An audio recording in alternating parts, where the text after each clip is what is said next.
అసలు మీరు లేనిదే తెలంగాణ ఉద్యమం ముందుండేది కాదు. ముందుకు వెళ్ళేది కాదు. ఈరోజు తెలంగాణ సాధ్యమయ్యేది కాదు. అది జరిగినటువంటి ఒక వాస్తవం. ఈ వాస్తవంలోనే తెలంగాణ చాలా నష్టపోయింది.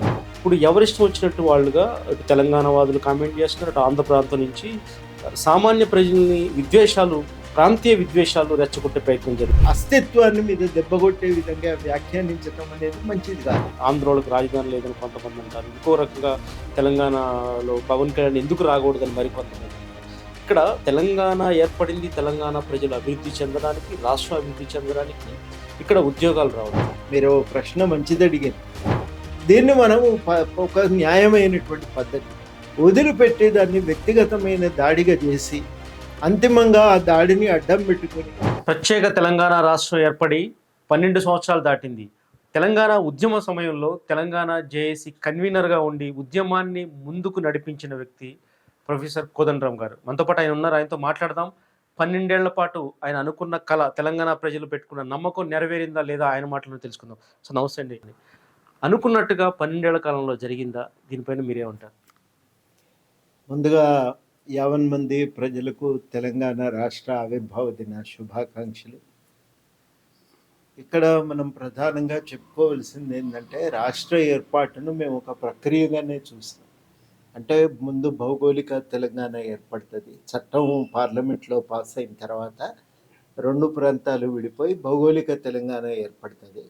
ఆ భౌగోళిక తెలంగాణ దానంతట అదే సామాజిక తెలంగాణగా మారుతుందని మేము ఎన్నడూ అనుకోలేదు. భౌగోళిక తెలంగాణ సామాజిక తెలంగాణను మార్చేటువంటి రాజకీయ ప్రక్రియ కొనసాగుతూ ఉండాలి. ఆ రాజకీయ ప్రక్రియ కొనసాగుతూనే ఇది భౌగోళిక తెలంగాణ సామాజిక తెలంగాణగా మారుతుందని నమ్మినటువంటి వాళ్ళం. దానికోసమే ఒక తెలంగాణ ఏర్పడ్డ తర్వాత మళ్ళీ మనం అందరం కూడా ఉద్యమ ఆకాంక్షలను వ్యక్తీకరించాలి. అంతేకాదు తెలంగాణ రాష్ట్ర ఏర్పాటు ప్రక్రియలో నిరంతరం ఈ ఆకాంక్షలు ప్రతిఫలించేటట్టుగా చూడాలి అని చెప్పి అనుకున్నాం. దురదృష్టవశాత్తు బీఆర్ఎస్ దాన్ని సహించలేదు. ఇట్లా మాట్లాడటం, ఒక పాత్ర నిర్వర్తించటం ప్రజల తరఫున వాళ్ళు అస్సలు దాన్ని ఆమోదించలేదు, దాన్ని అంగీకరించలేదు. అటువంటి మేము తప్ప ఇంకా ఈ రాష్ట్రంలో రాజకీయ వేదికల మీద ఇంకొకరికి ఎవరికి అవకాశం ఉండటానికి వీల్లేదు. జనజీవితంలో మేము ఒక్కలమే ఉంటాం. మాకు మాత్రమే ఈ తెలంగాణ గురించి మాట్లాడే అధికారం ఉంటుంది. మిగతా వాళ్ళు ఎవరు మాట్లాడినా అది తెలంగాణ వ్యతిరేక చర్యగానే చూడవలసి వస్తుంది. దాన్ని అణిచివేస్తామని అన్నారు వాళ్ళు. దాన్ని ఎదుర్కొని కూడా నిరంతరం ప్రజల ఆకాంక్షల్ని వ్యక్తీకరిస్తూ వచ్చినాం. ఆ ప్రక్రియ మేము కొనసాగిస్తున్నాం, అప్పుడు కొనసాగిస్తున్నాం, ఇప్పుడు కూడా మేము ఆ ప్రక్రియను మర్చిపోయలేము. ఆ బాధ్యతను సక్రమంగా నిర్వర్తించడానికి కూడా మా వంతు ప్రయత్నం మేము చేస్తూనే ఉన్నాం. అసలు మీరు లేనిదే తెలంగాణ ఉద్యమం ముందుండేది కాదు. ముందుకు వెళ్ళేది కాదు. ఈరోజు తెలంగాణ సాధ్యమయ్యేది కాదు. అయితే ఈ నేపథ్యంలో మీరన్నట్టుగా ఇప్పటికీ కూడా విద్యార్థుల్లో ఒక ఆందోళన, ఉపాధి దొరుకుతుందా? చదువులు పూర్తయిన తర్వాతనే. నిరుద్యోగులకు కూడా ఇంకెప్పుడు నోటిఫికేషన్లు వస్తాయని ఒక ఆవేదన కనిపిస్తుంది. ఎందుకని తెలంగాణ నీరు, నిధులు, నియామకాలు అని ఒక నినాదంతో మొదలైన తెలంగాణలో ఇంకా కళ ఎందుకు సాకారం కాలేదు? దీని గురించి మీరేమంటారు?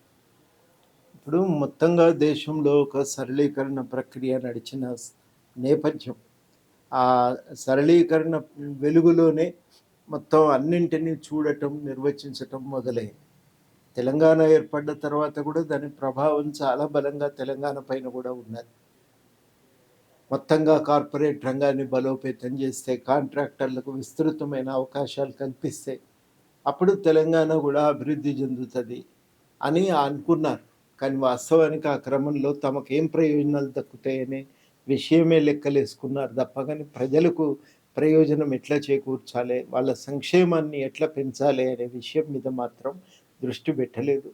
అది చాలా పెద్ద నష్టం జరిగింది. ఈ క్రమంలో ఒక నిరంకుశమైనటువంటి రాజకీయ వ్యవస్థను నిర్మించారు.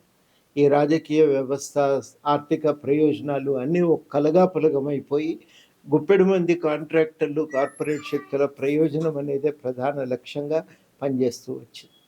అది జరిగినటువంటి ఒక వాస్తవం.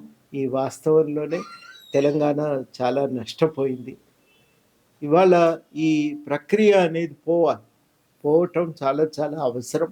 ఆ లింక్ అప్పుడు ఏమవుతదంటే ఈ కాంట్రాక్టర్లు, కార్పొరేట్ శక్తులకు, ప్రభుత్వానికి ఉండే లింక్ తెగిపోయి అది భాగ ప్రజలకు ప్రతినిధిగా ప్రజల ఆకాంక్షలను నెరవేర్చేటువంటి బాధ్యతను ప్రదానం చేసుకోగలుగుతది. ఆ ప్రక్రియను ముందుకు తీసుకువెళ్ళగలుగుతదని చెప్పి నేను నమ్ముతున్నా. అదే ఇవాళటి అవసరం గూడా. ఇవాళ నేను అనుకోవటం ఏందంటే కేవలము ఒక కాంట్రాక్టు, కార్పొరేట్ వర్గాలు ప్రధానంగా తెలంగాణలో అటువంటి వాళ్ళు లేరు. ఎవరొచ్చినా బయటి ప్రాంతాల నుంచి రావాల్సినటువంటి వాళ్ళే. వాళ్ళందరూ కూడి తెలంగాణపై ఏ ఆధిపత్యాన్ని కోరుకుంటున్నారో దాన్ని చాలా బలంగా సాంస్కృతిక రంగంలో కూడా వ్యక్తీకరించే ప్రయత్నం చేస్తున్నారు. ఇది కరెక్ట్ కాదు. తెలంగాణకు ఒక చరిత్ర, అణిచివేయబడ్డ చరిత్ర ఇది. తెలంగాణ ప్రజలు ఏం కోరుకున్నారంటే మీరు రండి, మీతో మానవ సంబంధాలకు మేమేం వ్యతిరేకం కాదు, మీ నుంచి నచ్చినవి ఏమన్నా ఉంటే నేర్చుకోవటానికి కూడా మేము వ్యతిరేకం కాదు, తప్పకుండా కలిసి జీవిద్దాం, దానికి మేము మా వంతు కృషి ఉంటుంది అని అంగీకరించింది తెలంగాణ సమాజం. కాకపోతే మా మీద పెత్తనాన్ని మాత్రం మేము ఆమోదించాం. ఇవాళకి కూడా ఏం చేయబోతున్నారంటే సాంస్కృతిక రంగంలో తెలంగాణపై ఒక ఆధిపత్యం పెంపొందించడానికి ప్రయత్నం చేస్తున్నారు. దీన్ని వాళ్ళ తెలంగాణ సమాజం సహించదు. నాగేశ్వర్ గారు మాట అన్నారు, అన్నంత మాత్రాన ఆయన మీద విరుచుకపడి ఆయన మీద కేసులు పెట్టి అంత వేధింపులకు గురి చేయవలసినటువంటి అవసరం లేదు. ఒక అహంభావాన్ని ప్రదర్శించటం, ఆయనను అణిచివేయటానికి మేమేమైనా చేస్తామని ప్రకటించటం ఇది అన్యాయం. మీరు కూడా చెప్పండి, మీకున్న సమాచారం తప్పనండి, మీరు చేస్తున్న విశ్లేషణ మేము అంగీకరించాం, వాస్తవాలు ఇవి అని చెప్పండి. ఎవ్వరూ దానికి వ్యతిరేకం కాదు. ఇంత నాగరికమైన ప్రజాస్వామికమైన పద్ధతులను వదిలి చాలా అనాగరికంగా, హింసాత్మకంగా తెలంగాణపై విరుచుకపడే ప్రయత్నం చేయటమే ఇది వాళ్ళ సహించరానటువంటి పెద్ద తప్పిదం. దీన్ని చాలా సీరియస్గా వ్యతిరేకించాల్సిన అవసరం ఉంది. అదేవిధంగా తెలంగాణ అస్తిత్వ ప్రతీకలను కాపాడుకోవాల్సిన అవసరం ఉంది. తెలంగాణ తనకంటూ ఏర్పరచుకున్న మరిచిపోయిన చరిత్రను తవ్వి వెలుగులోకి తీసుకొచ్చుకుంటున్నది. ఇప్పుడిప్పుడే ఈ మధ్యనే గోల్కొండ పత్రిక దాని పాత్ర మీద ఒక విద్యార్థి పరిశోధన చేసి ఒక పుస్తకాన్ని విడుదల చేశారు. అట్లా తెలంగాణ చరిత్రకులలో మనం అణిచివేయబడిన, నిర్లక్ష్యం చేయబడిన, సమాధి చేయబడినటువంటి అనేక వాస్తవాలను ఇవాళ మనం వెలుగులోకి తేవలసిన అవసరం ఉంది. ఆ ప్రయత్నం కూడా చాలా సీరియస్గా తెలంగాణ సమాజం పూనుకొని చేయవలసినటువంటి సమయంలో ఉన్నాం. కాబట్టి తెలంగాణ నిర్మాణం అంటే ఇక్కడి సంస్కృతిని, అస్తిత్వాన్ని కాపాడుకోవటం, దాని వెలుగులో ఇక్కడి వనరులతో ఇక్కడి ప్రజల అవసరాలను తీర్చగల ఒక అభివృద్ధిని తయారు చేసుకోవటం. నేను అనుకోవటం ఈ ప్రక్రియ అనేది తెలంగాణ ఏర్పాటు వల్లనే సాధ్యమవుతుందని మేము నమ్మినాం. ఏర్పడ్డ తర్వాత దానికదే యాంత్రికంగా ఈ మార్పు జరుగుతుందని ఎన్నడూ కూడా నమ్మలేదు. ఈ మార్పు జరగాలంటే తెలంగాణ ప్రజలు ప్రత్యేకంగా పూనుకోవలసి ఉంటుంది. తెలంగాణ అస్తిత్వాన్ని కాపాడుకుంటూ, తెలంగాణ సంస్కృతిని పెంపొందించుకుంటూ, దాని వెలుగులో తెలంగాణ అభివృద్ధికి ఒక మార్గనిర్దేశన చేసుకోవాలి.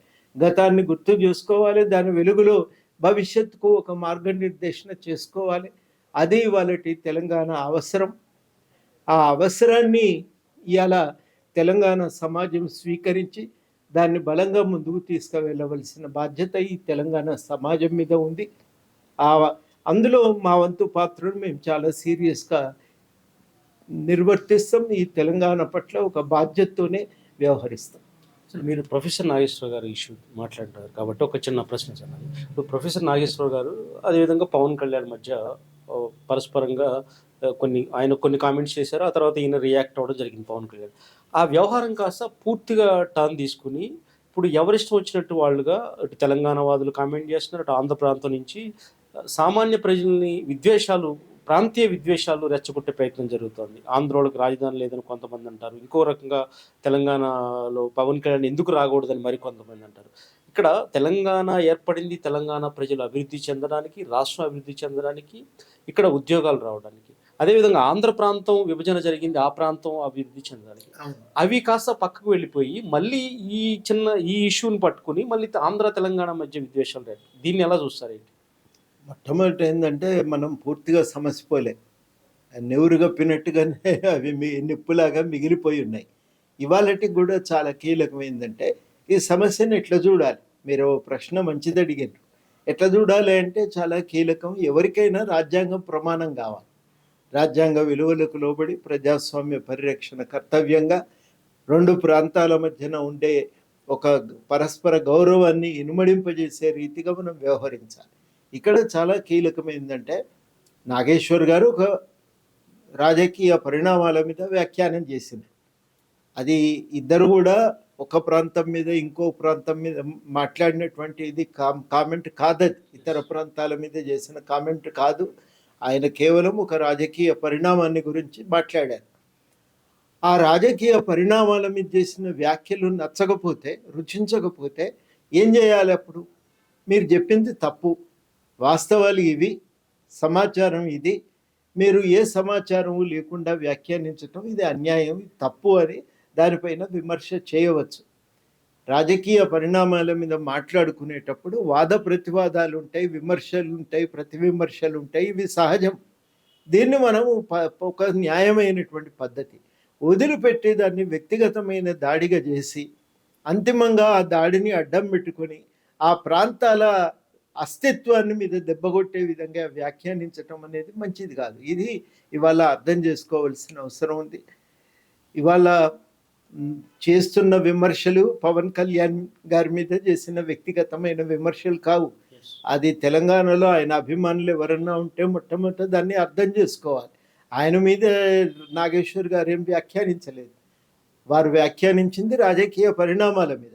ఆ పరిణామాలు అట్లా కావు, ఇంకొక రకంగా కొనసాగుతున్నాయని మీకు విశ్వసనీయమైన సమాచారం ఉంటే, మీకు విశ్వాసం ఉంటే దానికి లోబడి మీరు మాట్లాడండి, మీరు చెప్పండి.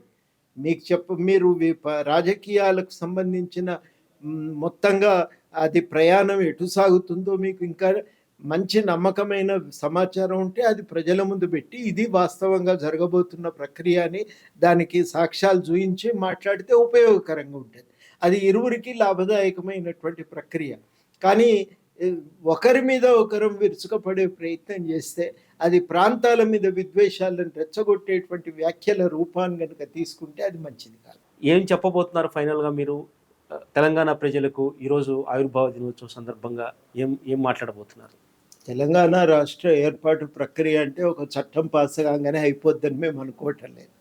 తెలంగాణ ఆవిష్కరణ, తెలంగాణ అభివృద్ధి అనేది ఒక ప్రక్రియ. ఆ ప్రక్రియ మొదలైంది 2014లో, అది మొదలైంది. ఆ ప్రక్రియ ముందుకు సాగుతూ ఉంది. అనేక సమస్యలు ఎజెండా మీదకి వచ్చి చేరుతున్నాయి. ఇది కాదు తప్పు, ఇది వాస్తవం అని తెలంగాణ సమాజము చర్చించుకోవటానికి ప్రభుత్వాలు ఎంత నిర్బంధంగా ఉన్నా ప్రజలు మాత్రం తమ ఆకాంక్షల్ని వ్యక్తీకరించడానికి, తమ అభిప్రాయాలను చెప్పటానికి, తమ ఆలోచనలను బయటపెట్టడానికి ఏమాత్రం సంకోచించట్లేదు. నిస్సంకోచంగా తెలంగాణ తన గురించి తాను ఆలోచించుకునే అవకాశం దొరికింది. అది నా దృష్టిలో చాలా గొప్ప పరిణామం, చాలా గొప్ప మార్పు. ఆ మార్పును స్వాగతిస్తున్నా. ఆ మార్పును అర్థం చేసుకుంటే భవిష్యత్తు అర్థమవుతుంది. ముఖ్యంగా ప్రజా సమస్యల ఎజెండాగా ముందుకెళితే ప్రజలు కలగన్న తెలంగాణ ఎప్పటికైనా సాధ్యం అవుతుంది అంటున్నారు ప్రొఫెసర్ కోదండరాం. శేషోపిదేశ్, హైదరాబాద్.